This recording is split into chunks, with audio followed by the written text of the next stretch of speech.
বিগত কয়েক মাস ধরেই ছাত্রছাত্রীদের স্কলারশিপের অর্থ প্রদান নিয়ে চলছে তালবাহানা। এতে করে স্বাভাবিকভাবেই বিপাকে বিএড পড়ুয়া তপশিলি জাতি সম্প্রদায়ের ছাত্রছাত্রীরা। তাই তালবাহানা বন্ধ করে অবিলম্বে বকেয়া স্কলারশিপের অর্থ মিটিয়ে দেওয়ার দাবিতে এবার আগরতলায় তপশিলি জাতি কল্যাণ দপ্তরের সামনে বিক্ষোভে সামিল হলেন পড়ুয়ারা। বিক্ষোভ কর্মসূচি থেকে ছাত্রছাত্রীরা অবিলম্বে স্কলারশিপ মিটিয়ে না দেওয়া হলে আগামী দিন আরও বৃহত্তর আন্দোলন গড়ে তোলার বার্তা দিলেন। রাজ্য সরকারের দেওয়া স্কলারশিপ দিয়ে রাজ্যের বহু ছাত্রছাত্রী বাইরের কলেজগুলিতে উচ্চশিক্ষার পঠন পাঠন চালিয়ে যাচ্ছে, যাদের একটা বড় অংশ মূলত এই স্কলারশিপের অর্থের উপরই নির্ভরশীল।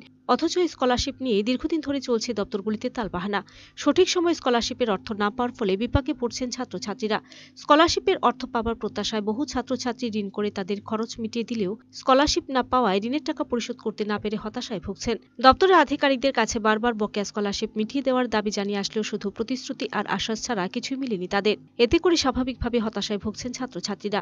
আর এই হতাশারই বহিঃপ্রকাশ বুধবার লক্ষ্য করা গেল আগরতলা গোর্খাবস্তিস্থিত তপশিলি জাতি কল্যাণ দপ্তরের সামনে। গত কয়েক মাস ধরে বিএড পড়ুয়া তপশিলি জাতি সম্প্রদায়ের ছাত্রছাত্রীদের স্কলারশিপের অর্থ প্রদান নিয়ে চলছে তালবাহানা। বিষয়টি নিয়ে বেশ কয়েকবার ছাত্রছাত্রীরা দপ্তর অধিকর্তার দ্বারস্থ হলেও কোনো সুফল নেই।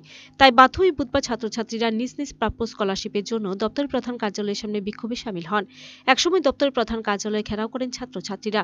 খবর পেয়ে ঘটনাস্থলে ছুটে যায় পুলিশ। বেশ কিছু সময় ছাত্রছাত্রীদের বিক্ষোভ ও ঘেরাও কর্মসূচি চলার পর এক প্রতিনিধি দল দপ্তর আধিকারিকদের সাথে মিলিত হয়ে তাদের দাবি তুলে ধরেন। অবিলম্বে তাদের প্রাপ্য স্কলারশিপের অর্থ মিটিয়ে দেওয়া না হলে প্রয়োজনে আগামী দিন আরও বৃহত্তর আন্দোলন গড়ে তোলার বার্তা দিলেন ছাত্রছাত্রীরা। আমাদের দাবি স্কলারশিপের দাবি।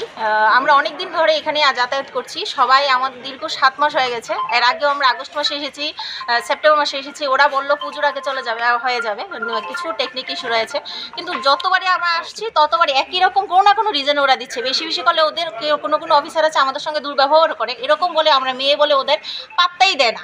ওরা এরকম বলে যে আমাদের বেতন থেকে কি দিয়ে দেবো, নাকি আমাদের জমি জমা বিক্রি করে তোমাদের টাকা দেবো, যারা টাকা দেবে তারা না দিলে আমরা কি করবো, এরকম অনেক অজুহাত দিয়ে আমাদের ওইখান থেকে পাঠিয়ে দেওয়া হয়। আমরা অনেকবার চেষ্টা করেছি যে এটার মেন ইস্যুটা কি, এটা কেন হয়। আমরা কোনো উপায়, আমাদের তো কোনো একটা উপায় দিতে, কারণ আমাদের এই টাকাটা খুব দরকার।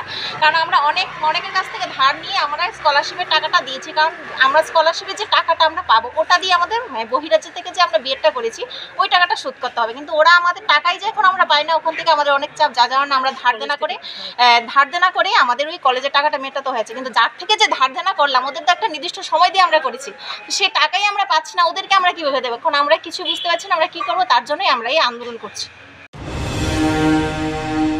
Bureau report, search India TNN।